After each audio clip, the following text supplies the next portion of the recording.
Hi friends, ఎలా ఉన్నారు? నేనైతే చాలా చాలా బాగున్నాను. Welcome back to me యోషి vlogs.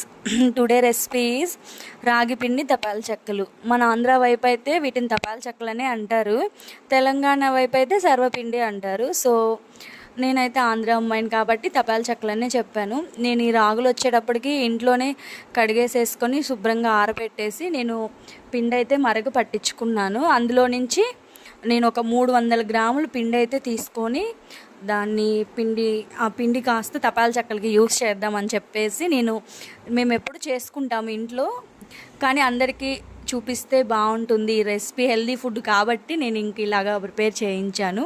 300 గ్రాముల పిండికి పచ్చిమిర్చి వచ్చేటప్పటికి నేనైతే గ్రీన్ చిల్లీస్ తీసుకోలేదు, రెడ్ చిల్లీస్ తీసుకున్నాను. ఎందుకంటే గ్రీన్ చిల్లీస్ టేస్ట్ కంటే కూడా రెడ్ చిల్లీస్ టేస్ట్ అయితే చాలా చాలా బాగుంటాయి. పిండి కొంచెం కారంలోనే, పచ్చికారంలోనే మనం కొంచెం ఉప్పు కూడా వేసేసామనుకో, కొంచెం తగ్గిన అటు ఇటుగా ఉన్నా మనం కలుపుకోవడం లేట్ అయినా కూడా కారం అనేది కండ్రెక్కకుండా ఉంటుంది ఫ్రెండ్స్. సో అందుకని చెప్పేసి నేను కొంచెం లైట్గా ఉప్పు అయితే యాడ్ చేసుకొని మిక్సీ పట్టించాను. నేను అది చూపించలేదు, సో అది స్కిప్ చేసేసాను. కలిపేటప్పుడు మాత్రం ఈ 300 గ్రాముల పిండిలో స్టార్టింగ్ అయితే కొంచెం ఆయిల్ వేసుకోవాలి. పిండికి రుచికి తగినంత ఉప్పు, కారము, ఉప్పు వచ్చేటప్పటికి మీరు ఎంత తినగలుగుతారో అంతే వేసుకోండి. మేమైతే మీడియంగా తింటాం కాబట్టి మీడియంగా వేసాము. సో కారము, ఉప్పు వచ్చేటప్పటికి అది ఎవరెవరి ఇష్టము. బాగా ముద్దలాగా వచ్చేటట్టు కలుపుకోవాలి పిండి అయితే, అది కూడా చూపించాము.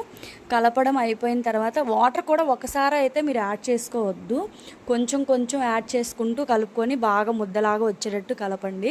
కలిపేసి ఒక 10 మినిట్స్ అట్లా వదిలేయండి, ఏదన్నా తడిగుడ్డ కప్పేసి.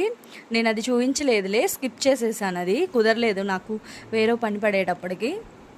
తర్వాత 10 మినిట్స్ అయిన తర్వాత ఈలోపు బాండీ పెట్టేసుకొని మీరు ఆయిల్ అయితే కాగనివ్వండి. ఈ 10 మినిట్స్ మనం పక్కన పెట్టేస్తాం కదా పిండి, ఈలోపు ఆయిల్ పెట్టేసుకుంటే మనకు ఆయిల్ హీట్ అవుతుంది. హీట్ అయిన తర్వాత మీడియం ఫ్లేమ్లో పెట్టే మీరు ముద్దని బాగా చపాల చెక్కలాగా చేసేసుకొని ఆయిల్లో వేసేసుకోవాలి. అది కూడా ఎలా అంటే ఒక మూత ఏదన్నా తీసుకొని, ప్లేట్ లాంటి తీసుకొని, పల్చాటి కవర్ తీసుకొని తడి చేసుకొని ఆ కవర్ కూడా ఆ ప్లేట్ మీద వేసేసుకొని ముద్ద కొంచెం రౌండ్గా చేసుకొని ఒత్తి ఆయిల్లో వేస్తే అప్పుడు మీకు నీట్గా వస్తుంది. ఏదైనా సరే మీరు మీడియం ఫ్లేమ్లో చేస్తేనే టేస్ట్ బాగా వస్తుంది.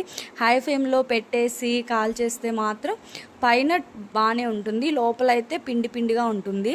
సో టేస్ట్ అయితే నాకు అంత వర్త్ అనిపించదు ఫ్రెండ్స్. అది టుడే రెసిపీస్ రాగి పిండి తపాల చెక్కలు ఫ్రెండ్స్. ఓకే, లైక్ చేయండి, షేర్ చేయండి, సబ్స్క్రైబ్ చేయండి. అలాగే మీరు కూడా మీ ఇంట్లో ట్రై చేసి టేస్ట్ ఎలా వచ్చిందో నాకు కామెంట్స్లో చెప్పండి. Okay, bye bye.